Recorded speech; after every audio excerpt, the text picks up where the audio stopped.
విజయ్ని మనమే నిర్మించాం తమ్ముళ్ళు అని చంద్రబాబు అనకుండా ఉంటాడని నేనైతే అనుకోవడం లేదు. రెండోది, నా ఆలోచనలో తప్పు ఉంటే మీరు నన్ను కమ్యూనికేట్ చేయండి అన్నాడు జనాలతో. ఈ స్టైల్ అనుసరించి ఉంటే పవన్ కళ్యాణ్ సక్సెస్ అయ్యేవాడు. 2014లోనే గెలిచేవాడు ఆయన. జగన్మోహన్ రెడ్డి క్రైమ్ చేశాడు అనేది ఒక తప్పు మాట. ఆయన ఈ ప్రపంచంలో చంద్రబాబు ఏం చేశాడో అదే చేశాడు ఆయన. తమిళనాడులో విజయం పట్ల ఆంధ్రప్రదేశ్లో ఒక పొలిటికల్ పార్టీ వైసీపీకి సంబంధించిన అభిమానులు కానీ వైసీపీ నేతలు కానీ వాళ్ళని ఆనందపరిచే ఒక ఫలితంగా కనపడుతుంది. ఎందుకంటే విజయ్కి మద్దతుగా పోస్టులు పెడుతూ వచ్చారు. తర్వాత విజయ్ కూడా జగన్కి సంబంధించిన ఒక చిత్రపటాన్ని అయితే పట్టుకొని ఆయన క్యాంపెయిన్లో ఒక గెస్చర్ అయితే చేశాడు. సో దీన్ని ఎట్లా చూస్తారు? అంటే ఒక పెళ్లిలో కలిశారు వీళ్ళు, మెడ్రాస్లో కలిశారు. కలిసిన సందర్భంగా మాట్లాడుకున్నారు. ఇవన్నీ ఉన్నాయి. ఆ టైంలో కూడా ఏదో ఉంది లింకులు అని మాట్లాడారు. నెగిటివ్ ఆర్ పాజిటివ్ రకరకాల చర్చలు జరిగినాయి. కానీ జగన్మోహన్ రెడ్డి కూడా ఇప్పుడు ఆయనలాగా సొంత స్టాండ్తో లేడు, విజయ్లాగా. ఇప్పుడు ఆయన కూడా నేర్చుకోవాల్సిన అంశం ఉంది. కానీ జగన్మోహన్ రెడ్డి కూడా ఒంటరిగానే పోటీ చేశారు కదా. ఒంటరిగా పోటీ చేసినప్పటికీ బీజేపీ స్నేహహస్తం అందించినా కూడా ఆయన అయితే పోటీ చేయలేదు. బీజేపీ స్నేహహస్తం అనేది పక్కన పెట్టేస్తే ఈయన వ్యవహార శైలి వాళ్ళ గీసిన గిరిని దాటకుండానే నడుస్తోంది కదా. దాని నుంచి బయటకు వచ్చి నేను ఎన్డీఏ మీద కూడా కత్తి ఎత్తగలను అనే ఇంప్రెషన్ జనాలకు ఎప్పుడైనా ఇచ్చాడు ఆయన? లేదు కదా. మొన్న జరిగినటువంటి డీలిమిటేషన్ వ్యవహారంలో కూడా ఆయన వ్యవహార శైలి మీద జనాల్లో గందరగోళం ఉంది. ఆయన కీలక సందర్భం వచ్చినప్పుడు వాళ్ళకి దన్నుగా నిలబడతాడు అనే ఒక అభిప్రాయాన్ని చెరుపుకోవాల్సిన అవసరం ఉంది ఆయనకి. ఓకే. అందుకని ఎందుకు అనేది ఓపెన్గా మాట్లాడుతున్నారు. కేసులు ఉన్నాయి. ఏం కేసులు అవి? ఎవడు చేయని క్రైమ్ అది? జగన్మోహన్ రెడ్డి క్రైమ్ చేశాడు అనేది ఒక తప్పు మాట. ఆయన ఈ ప్రపంచంలో చంద్రబాబు ఏం చేశాడో అదే చేశాడు ఆయన. ఈ ప్రపంచంలో నితీష్ కుమార్ ఏం చేశాడో అదే చేశాడు. ఎవరు చేయని లాలూ ప్రసాద్ యాదవ్లు వీళ్ళు మాత్రమే నేరస్తులు కాదు. కాబట్టి ఎన్నికలలో అంటే ఇవన్నీ ఇష్యూస్గా మాట్లాడతారు, కానీ నిజానికి వాళ్ళు ఆయన చేసింది క్రైమ్ అని అనుకుంటే అసలు టోటల్గా భారతదేశమే 90ల ముందుకు వెళ్ళాలి. అది ఛాలెంజ్ చేయాలి ఓపెన్ డయాస్ మీద. అవును నేను చేశాను, నా మీద యూపీఏ కేసులు పెట్టింది, కేసులు పెట్టడానికి నేను వాళ్ళ మాట వినలేదు అనటమే కారణం. అప్పుడు నేను చేసినవన్నీ నేరాలుగా కనిపించినాయి.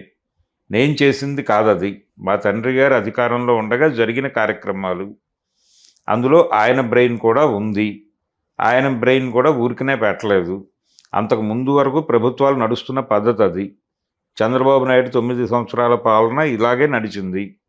దాని కొనసాగింపే మేమును. ఇలా మొత్తం ఓపెన్ చేసి రోడ్డు మీద పెట్టేస్తే జీవితాలు ఏమైపోతారు అందరూ? అది కదా యుద్ధం. ఆ యుద్ధం చేయటం లేదు అనే నిరుత్సాహం ఉంది జగన్ మీద కేడర్లో. ఓకే. అందుకని వాళ్ళకి విజయ్లో ఆ లక్షణాలు కనిపిస్తున్నాయి. వాళ్ళు జగన్లో ఏం చూడాలనుకుంటున్నారో ఆ లక్షణాలు ఇక్కడ కనిపించడంతో వాళ్ళు అట్రాక్ట్ అవుతున్నారు విజయ్కి. జగన్ అభిమానులు. జగన్ గారు దీన్ని అర్థం చేసుకోవాలి. అర్థం చేసుకుని తాను కూడా యుద్ధ ప్రకటన చేస్తే దెబ్బకి నోరు మూస్తారు అందరూ. నేను కూడా పర్సనల్గా జగన్ నుంచి కోరుకుంటున్నది అదే. మీ మీద ఉన్న అసలు కేసులు జగను అని మాట్లాడటమే దుర్మార్గం. ఎందుకంటే ఆయన నేరం చేశాడు అని కనుకంటే 95 నుంచి భారత రాజకీయాల్లో జరిగిన అవన్నీ నేరాలే, అన్ని రాష్ట్రాల్లోనూ. 95కు ముందున్న పొలిటీషియన్స్ ఆస్తులు ఎంత, 95 తర్వాత అధికారం చేసిన నాయకుల ఆస్తులు ఎంత అనే జాబితా కూడా జగన్మోహన్ రెడ్డి రోడ్డు మీద ప్రకటిస్తే మొత్తం సినిమా సెట్ అవుతుంది. కాబట్టి యుద్ధం రోడ్డు మీద చేయాలి, కోర్టుల్లో కాదు. ఇప్పుడు విజయ్కి జగన్కి ఉన్న సంబంధాలు అంటే ఆయన చిత్రపటాన్ని ప్రదర్శించడం కానీ ఇదంతా ఒక ఇద్దరి మధ్య ఒక మంచి సహృదయమైన ఒక ఫ్రెండ్షిప్ ఉందని వ్యతిరేకి కాదు, జగన్కి వ్యతిరేకి కాదు. రెండోది జగన్ ఆయనకు పోటీ కాదు. రెండోది జగన్తో స్నేహం ఆయనకు ఉపయోగకరమే. ఎందుకు ఉపయోగకరం అంటే తమిళనాడులో స్టిల్ తెలుగు ఓట్లు ఉన్నాయి. ఆ ఓట్లని కొట్టడానికి గాను చంద్రబాబు నాయుడు గారు అక్కడ కేంద్రీకరించాడు. చంద్రబాబు నాయుడిని కంట్రోల్ చేయాలంటే ఈయన ఒక స్టాండ్ ప్రకటించాలి. అందుకని జగన్ని భుజాన వేసుకున్నాడు. ఓకే. విజయ్తో చిరంజీవి, పవన్ కళ్యాణ్ మాట్లాడతారు అని ఒక ప్రచారం జరిగింది ఎన్నికల కంటే ముందు. కానీ అది జరగల. అది జరగకపోయేసరికి జనాలకు ఒక డౌటు, స్ట్రైట్ అవే బీజేపీ ఆపరేషన్లోకి వెళ్ళిపోయాడు ఇతను అని. కానీ అటువంటిది ఏది, ఆ ఇంప్రెషన్స్ లేకుండా తన పొలిటికల్ అంటే జర్నీని అని అనలేం. కానీ ఆయన చాలా ఓపెన్గా ఆయన మాట్లాడిన పద్ధతి కేవలం తన వరకే పరిమితం అయ్యి, నేను మీకు ఇది చేయదలుచుకున్నాను, ప్రస్తుతం అధికారంలో ఉన్న వాళ్ళని ఇవి ప్రశ్నించదలుచుకున్నాను, అది కేంద్రాన్ని రాష్ట్రాన్ని కూడా అనటం అనేది అతనికి కలిసి వచ్చిన అంశం. ఓకే. ఎక్కడ అతి ఎమోషన్స్ లేకుండా చాలా ఆర్గానిక్గా నడిచిన ఆయన ప్రసంగాలు కూడా అవును, ఇవి జనాలని అట్రాక్ట్ చేసినాయి. ఎమోషనలైజ్ చేయటం మీద కేంద్రీకరణ కంటే కూడా విషయం ప్రధానంగా ఆయన తను ఏం ఫీల్ అవుతున్నాడో అది చెప్పే ప్రయత్నం చేశాడు. సో ఆ హానెస్టీ అనేది ప్రజలకి కనిపించింది అంటారు. ఓకే. రెండోది, నా ఆలోచనలో తప్పుంటే మీరు నన్ను కమ్యూనికేట్ చేయండి అన్నాడు జనాలతో. ఈ స్టైల్ అనుసరించుంటే పవన్ కళ్యాణ్ సక్సెస్ అయ్యేవాడు, 2014లోనే గెలిచేవాడు ఆయన. ఇక్కడ మరొక ఆసక్తికరమైన ప్రచారం అయితే జరుగుతుంది. ఈ రోజు ఉదయం ఎన్నికల ఫలితాలకి ముందే జగన్ గారు విజయ్ గారికి ఒక ఫోన్ కాల్ చేశారని, మీరు ముఖ్యమంత్రిగా గెలవబోతున్నారని శుభాకాంక్షలు తెలిపినట్టుగా కూడా కొంత సోషల్ మీడియాలో ప్రచారం జరుగుతుంది. ఇందులో నిజానిజాలు ఎంత ఉన్నప్పటికీ కూడా విజయ్ గెలుపు జగన్కి ఒక నైతికంగా ఒక బలాన్ని ఇచ్చే అవకాశం ఉంటుంది. అదే నేను అనేది, అంటే మీరు అన్నది నాకు అర్థమైంది. నైతికంగా ఆ గెలుపుని ఇన్స్పిరేషన్గా తీసుకోవాల్సిన అవసరం అయితే జగన్కు ఉంది. ఎందుకంటే తను యుద్ధ రంగంలోకి దిగాల, దిగితే సెటిల్ అయిపోతాయి అన్ని విషయాలు, భయపడకూడదు. ఆయన యూపీఏ మీద యుద్ధం చేసిన మనిషి, ఎన్డీఏ మీద ఎందుకు యుద్ధం చేయడు?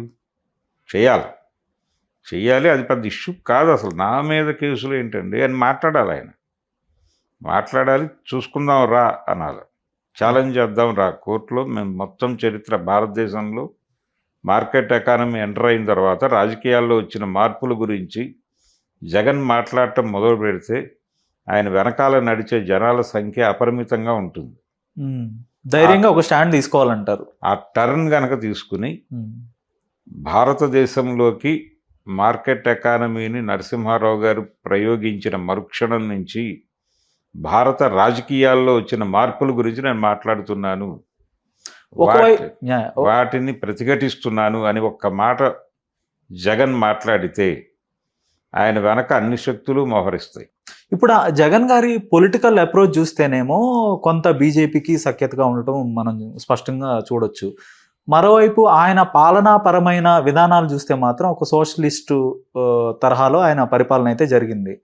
అంటే ఎక్కువగా ప్రోపూర్ గవర్నెన్స్ ఇవ్వటం, ఈ సంక్షేమ పథకాలు కూడా ఆ తరహాలోనే ప్రవేశపెట్టడం అయితే జరిగింది. మరి ఎందుకు ఆయన కన్ఫ్యూజన్లో ఉన్నారంటారు? ఆయన విధానాలు ఏం చూస్తేనేమో అంటే తను చేసినది ఎక్కడ చెప్పకూడదో అక్కడ చెప్పుకున్నాడు కూడా. ఆయన బహిరంగ సభల్లో తన ఓట్ బ్యాంక్ని, ఎవరు తనకు ఓటేయి దలుచుకుంటున్నారో దాన్ని లీక్ చేశాడు. అది తప్పు. నీ ప్రతి ఉపన్యాసం ప్రారంభము మిస్టేక్తోనే మొదలయ్యేది. నా ఎస్సీ, నా బీసీ, నా మైనారిటీ అంటే. ఈ కాని వాళ్ళు ఉంటారుగా ఓటర్లు, వాళ్ళు ఓహో ఇతని బ్రెయిన్లో మనం లేమనుకుంటారుగా, అదొక గొడవ. రెండోది, ఈయన మెన్షన్ చేసిన వాళ్ళందరూ కూడా ఎవరో ఒకరి కంట్రోల్లో ఉండేవాళ్ళు. ఆ కంట్రోల్ చేసేవాళ్ళు కనుక చొరవ తీసుకుంటే వీళ్ళందరూ అటువైపుకి టర్న్ అవుతారు. ఆ లీకేజ్ ఇబ్బంది పెట్టింది ఆయన్ని. ఇలాంటి విషయాలలో కీలకంగా వ్యవహరించడం, యుద్ధం చేయాల్సిన చోట యుద్ధం ప్రాపర్గా చేయకపోవడం, ఎవరిని కేంద్రీకరించాలో వాళ్ళని కేంద్రీకరించకపోవడం, ఇలాంటి తప్పుల వలనే ఈ రోజుకి తడబాట్లకు గురవుతున్నాడు ఆయన.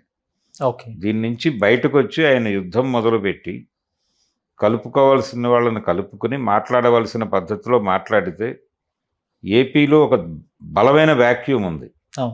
ఆ వ్యాక్యూమ్కి ఆయన సమాధానంగా మారితే ఆయన గెలుస్తాడు, గెలిచిన తర్వాత ఆయన దించడం వీళ్ళ వల్ల కాదు. అది అది కోరుకుంటున్నాను నేను జగన్ నుంచి. సో ఇప్పుడు తమిళనాడు ఎన్నికల ఫలితాలకి మళ్ళీ వస్తే ఈ ఫలితాలు ఏపీలో ఉన్న పార్టీలు ఎలా తీసుకుంటాయి అనుకుంటారు? ఇప్పుడు వైసీపీ అయితే ఈ ఫలితాల మీద అయితే ఖుషీగా ఉంది, కొంతవరకు మోరల్ గా వాళ్ళకి బలం ఇన్స్పిరేటివ్ గా ఉంది. ఇది మరోవైపు జనసేనకి అలాగే కూటమికి ఇది ఒక షాక్ అనుకోవచ్చా? షాకే, కూటమికి డెఫినెట్ గా షాకే. ఓకే, అటు చంద్రబాబు నాయుడు గారికి ఇటు పవన్ కళ్యాణ్ గారికి ఇద్దరికి. ఎందుకంటే చంద్రబాబు వెళ్ళి అక్కడ ప్రచారం చేసి వచ్చాడు. ఆ ప్రచారం ఆయన అనుకోవచ్చు, ఆయన అంటాడు కూడా సాయంత్రం, నేను వెళ్ళి ప్రచారం చేశాకే విజయ్కి హోప్ పెరిగింది అని చంద్రబాబు అనే అవకాశం ఉంది. ఓకే, విజయ్ని మనమే నిర్మించాం తమ్ముళ్ళు అని చంద్రబాబు అనకుండా ఉంటాడని నేనైతే అనుకోవడం లేదు.